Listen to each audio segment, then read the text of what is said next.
that usually means ownership of execution, what worked, what didn't, and what needs to be adjusted moving forward. Instead, what fans are now debating is whether the post-game messaging fully reflected the weight of those final possessions. On the floor, Indiana struggled to generate clean looks in the closing stretch, and Golden State's defensive pressure forced rush decisions and contested attempts. In games decided by just a couple of possessions, those moments become the entire story. And that's why this post-game discussion has taken on a life of its own. Because for a team with championship expectations and one of the most closely watched players in the league, every word after the final buzzer gets analyzed just as closely as every possession on the court.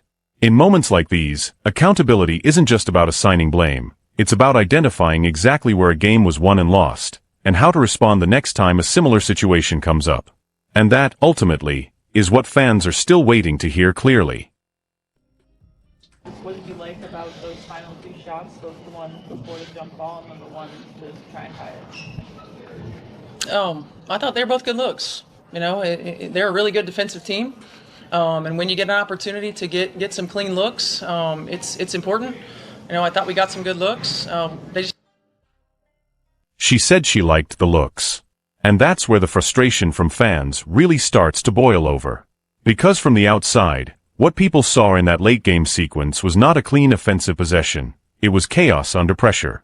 Indiana worked the ball inside after Caitlin Clark drew a heavy trap, forcing the defense to collapse and creating an opportunity in the paint. Aliyah Boston received the pass in a tight, contested space. From there, the possession broke down into a rushed, difficult finish with very little room to operate. Golden State's interior defense closed quickly, and the attempt ended in a heavily contested shot that never fully developed into a controlled post move. It was the kind of moment where execution becomes everything. Footwork, timing, and composure all matter in split seconds. That's why the post-game interpretation of those possessions has become such a talking point. Because what fans and analysts tend to look for in those situations is clarity, whether the offense generated high-quality, repeatable looks or whether the pressure simply forced difficult, low-percentage attempts late in the shot clock. In close games, those definitions matter. Every possession in the final minutes is magnified, and perception often splits depending on whether you're evaluating structure or outcome. And that's exactly where the disconnect in post-game discussion seems to have formed.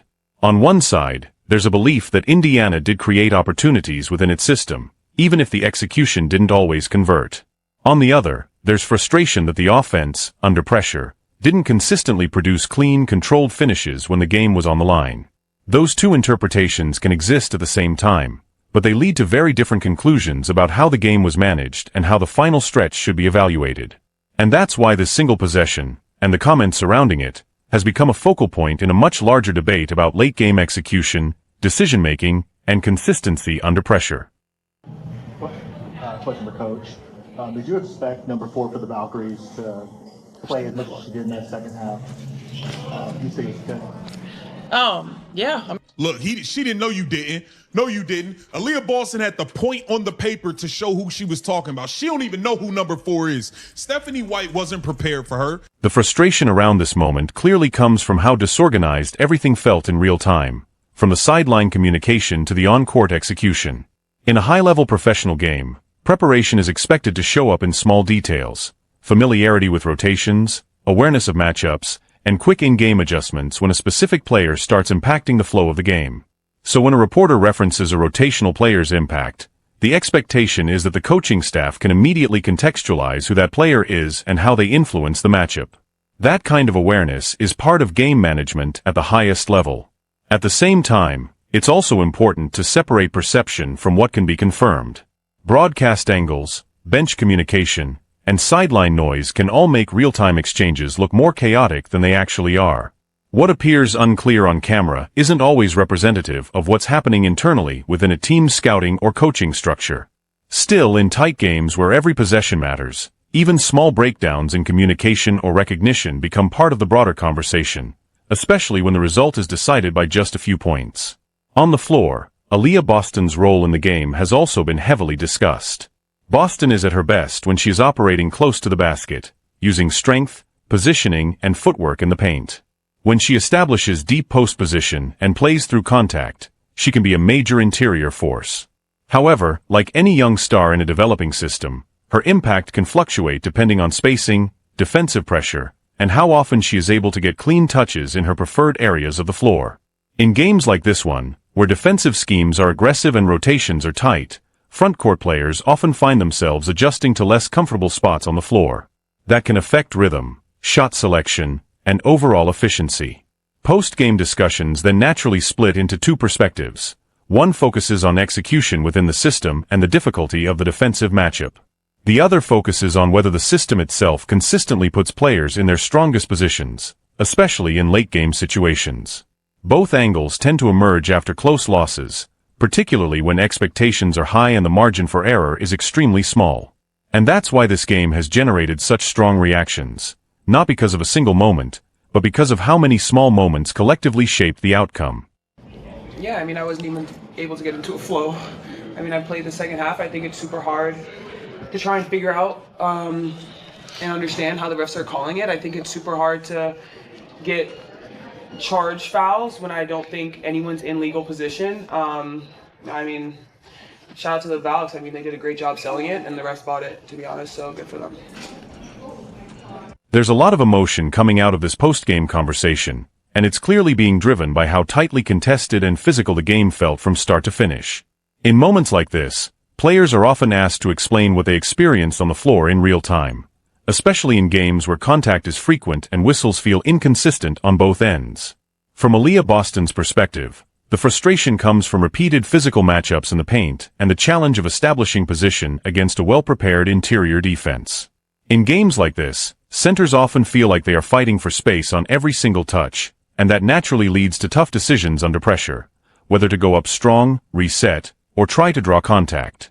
Foul trouble, meanwhile, is rarely the result of a single issue. It's usually a combination of timing, positioning, defensive matchups, and how aggressively both teams are attacking the rim. When those factors stack up, it can create a game where whistles come early and often for frontcourt players. Post-game remarks from players are also frequently shaped by emotion.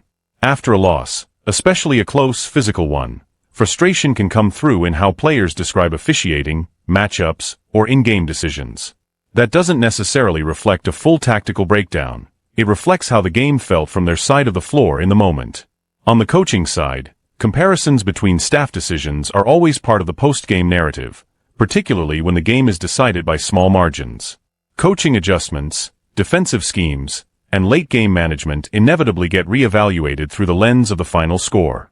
But in reality, these games are rarely defined by one philosophy or one coach. They are shaped by dozens of possessions, shifting momentum, missed opportunities, and execution under pressure on both ends of the floor.